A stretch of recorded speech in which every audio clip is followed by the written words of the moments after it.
And welcome to the Aaron Katzman Show. I'm your host, Aaron Katzman. We speak about your life, your money, and your investments. And as always, we're coming to you from the spiritual and soon-to-be financial capital of the world, Jerusalem, Israel. If you like this content, please hit the like button below. And for some reason, not yet done so, please subscribe to both our YouTube channel and to the podcast. So today, I'd like to speak about spending money.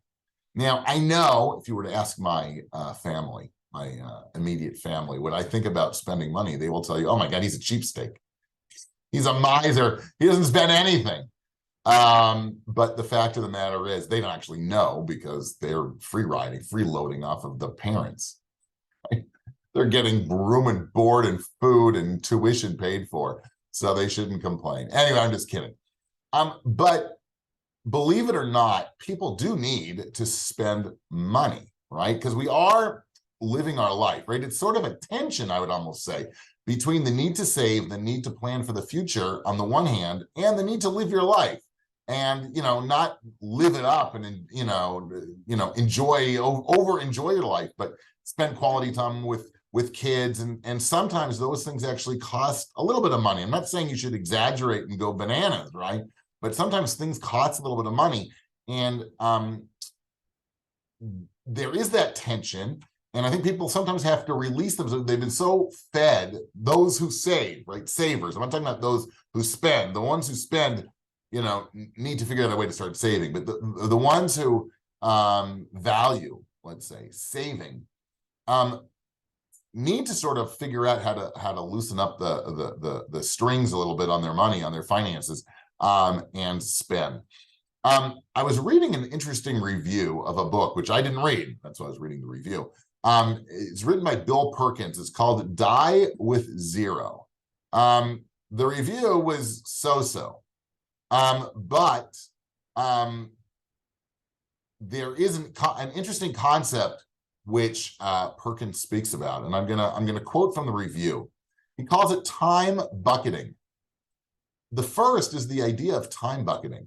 We're all familiar with the idea of having a quote-unquote bucket list of activities. These are activities that you want to do before you die. Perkins encourages each of us to take this a step further. 1, don't wait until you are near the end of life to make your list. And 2, bucket your experiences into time of life when they will be possible and most rewarding and enjoyable. And then figure out how to make those experiences happen when they most make sense to do them. One quote particularly resonated with me, Perkins wrote, just as you can't keep delaying ski trips because there's a minimum level of basic health you need in order to go skiing. You can't keep delaying time with your 6-year-old because eventually your child won't be 6 or 7 or a child, right? This was essentially the exact thought process that led me, he says, to leave my career when I was only 41 years old and move west to pursue a radically different lifestyle. My daughter was only 5 years old and we were not confident we were financially independent, but we had our health and our daughter was just reaching school age. Our decision was not driven by hitting a mythical number on a spreadsheet. We had not mastered every aspect of our plan. Rather, we made the decision because we were in a particular season of life when making this big change made sense in a way that it wouldn't later. I'm grateful we intuitively got this concept. It is a concept many people don't grasp, the results getting trapped in fear and patterns of constantly delaying gratification. Now, as I said, there's a tension here, but what Perkins writes is certainly important. Right? I know people, and I was actually had on my feed, my social media feed, there was it just popped into my head, O'Leary, right? One of the guys on Shark Tank, big entrepreneur. And he was asked if everybody can be an entrepreneur. And he responded, no, I think maybe like, I don't know, 15 or 20% of people in life can be an entrepreneur because he said most people aren't cut out for it. It's not that they can't do it. It's that it involves so much time.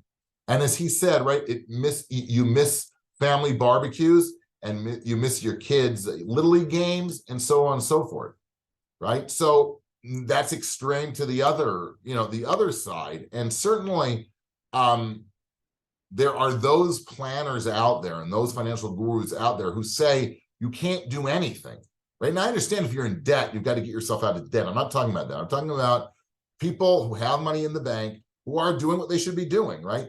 they should feel that they can spend some money. It's got to fit in your budget, but don't feel that like, I've got to starve myself financially, right? Starving yourself is not a way to go when you're dieting. It's not a way to go when you're trying to make it financially through life, right? It doesn't, because at the end of the day, we know what happens when you diet. If you try starving yourself, at the end of the day, you're going to cheat, and boy, are you going to cheat, right? You're going to eat and you're going to stuff your face with carbs and high fat food, and all the hard work that you did is going to reappear on your belly. So too on the financial side, if you keep starving yourself and saving every last dime, again, when you're not in debt, then ultimately one day it's going to happen, and like the floodgates of spending are going to open, and you're not going to control yourself anymore, right? So just do it in a measured way, right? If enjoy yourself, take a vacation, make sure that it fits your budget, right? Budget for it. But there's nothing wrong with spending your money, right? It's not like those, I think if you go online, you'll find two types of people, right? Those who say, raise your money that you don't even have, right? Borrow money and then spend it, right? Those are sort of lunatic people. And then the other people who say, no, you got to save, you never know what's gonna happen in the future, you got to save. Part of the future is the present. You have to be able to live your life. And there's nothing wrong with spending time with your kids and buying them ice cream, for crying out loud, or going to a restaurant every now and then, or like I say, taking a vacation, or whatever it is that does it for you, right? So, I think it's really important that people, at the end of the day, it all comes down to the same thing, right? Sort of living a balanced lifestyle, the middle road, as Maimonides would say. You want a budget, but you want to add these things to the budget, right? There's nothing, again, if it means something to you to spend time with your family, which it should, then budget for it, right? You might have to knock off something else, maybe something that's individual to you, in order to afford to take a summer vacation. I don't know, just, tis the season, right?